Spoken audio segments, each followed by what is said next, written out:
Hello. Facebook, YouTube family, and maybe my Instagram, my IG family, right? Maybe my Instagram family if I upload this on Instagram. And I will try to be on Instagram more. Instagram and Periscope I'm not really on a lot, but I got a phone call out of Georgia yesterday from a young man and said, hey, I saw you on Instagram, so I may have to start showing Instagram some more love, because Instagram shows me love, some digital love. So thanks for the digital love. Come on in. This is going to be a quick video. And I just want to discuss, so if you're watching on Facebook, make sure you hit the like button and share this to your timeline, right? Sharing is caring, and if it's helping you in any way, share the information, help someone, or just get financially free through credit, right? If you're watching this on YouTube, make sure you hit the subscribe button. Subscribe to my channel on YouTube. Hit that subscribe and hit the bell notification button. So every time I upload this video or upload a video, you will be notified through your email. And again, IG always, and Facebook always, and YouTube. Thank you for the digital love by hitting the like button on YouTube as well. So right into the topic. Also, if you're following me on Facebook, look on my timeline. I just made a post, very heartfelt for me. I received an email this morning from a married woman who was saying, thank you so much for helping my husband and our dreams come true, right? And that's why I do this. That's why I'm in this. And my daughter asked me yesterday, said, Mom, why don't you just go full time? And I was like, well, baby, right now, I don't have health insurance behind this. And, I'm only like a year into the game. So let me get 2-3 years under my belt. And that is my vision in the long term, right? To go full time into credit repair and restoration. Another thing I wanted to say, and then I'm getting to the three topics, three common mistakes that the Black and brown community, African Americans, however you want to reference, make with their credit, right? Three common mistakes that the Black and brown community or African Americans make with their credit. What I will try to do is set up an autoresponder. My plan is to call and get that done this evening. So when you are sending your email, you'll get an autoresponder immediately saying this email has been received. Allow 3 to 5 business days for processing, and then I will give you a response or quote, right? 3 to 5 business days. So that way you don't feel like you have to text me and just inquire if your email has been received. Now, there are some, and I want to put this disclaimer out there, there are some instances where I will communicate with you on a Sunday concerning your credit. And I had this situation that recently arose. The person had just came across one of my videos, and I was explaining how debt collectors, why you should not pay debt collectors, right? Why you should not pay a debt collector, and the steps and the things to do when you receive a debt collection letter in the mail, right? And I explained the process of that's why they have to put the writing and the disclaimer on there that this is an attempt to collect a debt from you, right?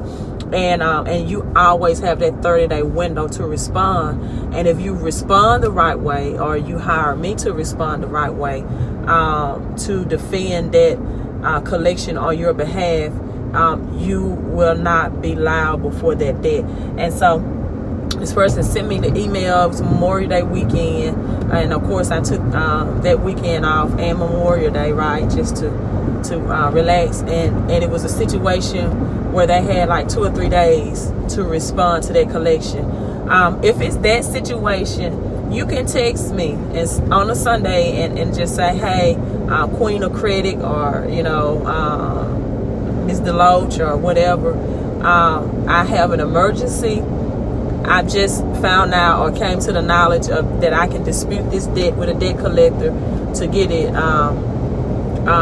to pay nothing on it. And that wasn't one of my threes, but I will make that one of my threes, just flowing into it. Number one thing that a lot of mistakes we make in the black or brown community is we ignore debt collection letters and we put them to the side, and we do not challenge or dispute or that debt to make that debt collector acknowledge that they have purchased your debt illegally and they do not have all the information required to collect money or collect any type of payment from you on that debt under the Fair Debt Collection Practices Act. So that's the number one mistake we make in the black and brown community. We don't know that we have rights under the Fair Debt Collection Practices Act. We don't know that it's illegal to purchase. What happens is debt collectors buys the debt in the portfolio from a place of business, right? They just don't buy your debt. They just don't look at your debt and say, hey, this look like a lucrative debt I would like to try to collect. So let me buy this person debt. No, they buy a portfolio. They buy a stack, a compoundment of debts. Thank you for the digital love. And they buy it for pennies on the dollar, right? And they buy it very, very cheap. And the law that they're supposed to practice under the Fair Debt Collection Practices Act and have all the documentation and paperwork in place, they never purchase that. And what they do is they just take advantageous, and they use methods of calling you and harassing you and calling your place of business. And after you don't respond in 30 days, right, with the right response, right, to challenge that, then they subpoena you to court, and they take it that you're afraid of court, you won't show up in court. And oftentimes, 9 times out of 10, we don't. And you don't show up for the court, and now they have a court order now to collect the debt from you. And now it becomes a collectible debt because it's under the court order, because you have violated all of your rights. And so at that point, so what we do, number one, the black and brown community, we don't hire consultants like myself to dispute those debts to save yourself thousands and hundreds of dollars. Number two, the mistake we make in the black and brown community a lot is we get ourselves in bad credit to a point where we have to put utility bills in our children's name, right? They're underage, they're under the age of 18, and I can't ever say that my parents did this to me, but I look at hundreds and hundreds of credit reports and I see this being done, and they put, so your credit gets shot, it's bad, right? And so you're unstable, and you put the utilities bill in your child's name who is underage. And so when that child gets 18, 19, 20, and they're trying to establish or obtain some things through credit, whether it's just getting a quote for car insurance, or maybe get utilities cut off for themselves, maybe they want an apartment, or whatever the situation may be. Now they have a charge off from electrical bill company because the parent has, thank you for the digital love, thank you so much, because the parent has put a utility bill in their name, and they're starting out of from the starting line. They're starting 100 meters behind in the race, right? Because they're 18 and 19 and they already have a charge off because their parent made a very, very bad decision. And I'm just looking for something, but their parent made a bad decision and put utility in their name, and then their parent relocated or whatever, and now it's a charge off. So this is how you can flip the script, right? Instead of doing that negative occurrence for your child, what you can do, if you have good credit, if you don't have any collections, any charge-offs, any bankruptcy reporting, you pay your credit cards on time as agreed, and you keep low balances, add that child as an authorized user right, on your card, so they can be a recipient of your great or your good paying history. And so that way, when they're 18, 19, 20, or 21, and they're seeking to get some things, whether it's just get an apartment approved, or you're adding into your vehicle insurance, or maybe they do want to get a credit card and use it responsibly and pay it on time and keep the balances low on their credit card. Now they have a 720 or a 750 credit score, and that's the position my daughter is in right now. She has a 750 credit score. She has no credit cards. She doesn't desire any. She doesn't have anything in her name.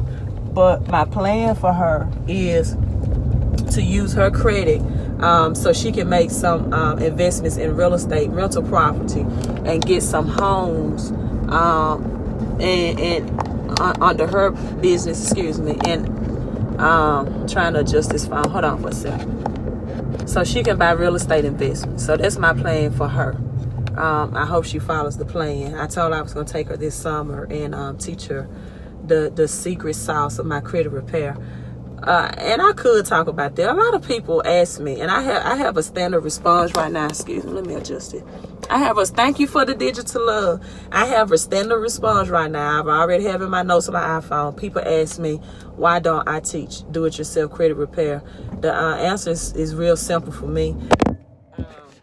Excuse me. People want do-it-yourself pricing for credit repair, but they don't want do-it-yourself services. I would find myself repairing their credit and my client's credit as well. Or if they're trying to start a business, because every time they get a new credit issue, they will want to maximize my time and call me to coach and counsel them through that. So I don't think that's a good return on my investment for them to pay one time and think they have lifetime access to ask me questions about their credit, and that's taking away time for my clients. Because to be honest with you, people, probably another common mistake the Black and brown community makes is we don't read enough, right? And they don't want to read and research. They want the answers given to them in their lap. Thank you for the digital love. So that's why at this point right now of my business, I'm not entertaining the thought of teaching or having any do-it-yourself classes. I'd rather do it myself, maximize my time, and maybe 3-4 years into the game, when I'm ready to teach that knowledge, I will. So I think those are the 3 things I've covered. Flipping the script, stop putting your children on your utilities and causing charge off before they're 18, but in other words, add them as an authorized user if you have good credit, and let them benefit off of that good credit, and teach them ways you can use credit to build wealth.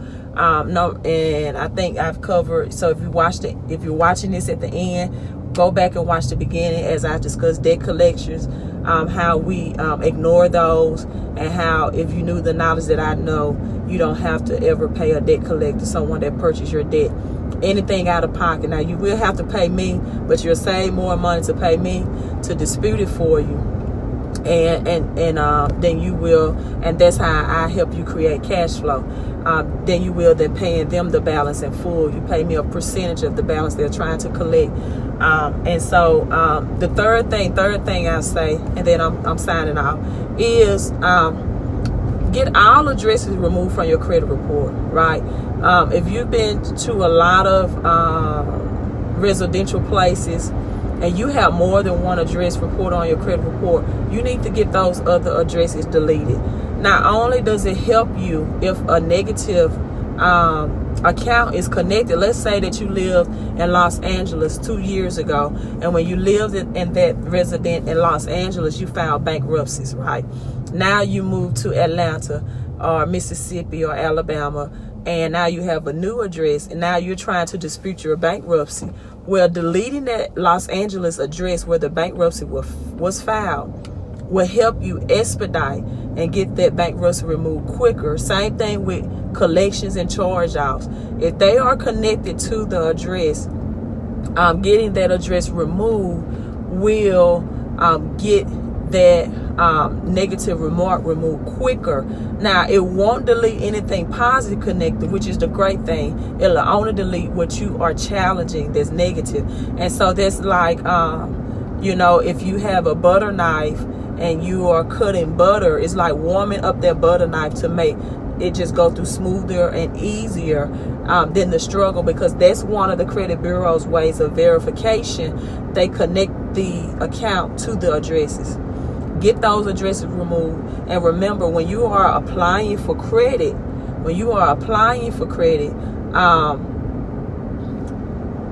do not use P.O. boxes. Do not use P.O. boxes. P.O. boxes to a lender and to a creditor does not look stable. If you have P.O. boxes on your credit report, get them removed and deleted. They want to see a physical residential location.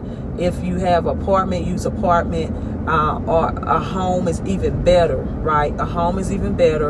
And when you're applying for your application, you want to put that you have resided in that home or apartment address for at least 3 or more years. That will increase your chances of approval.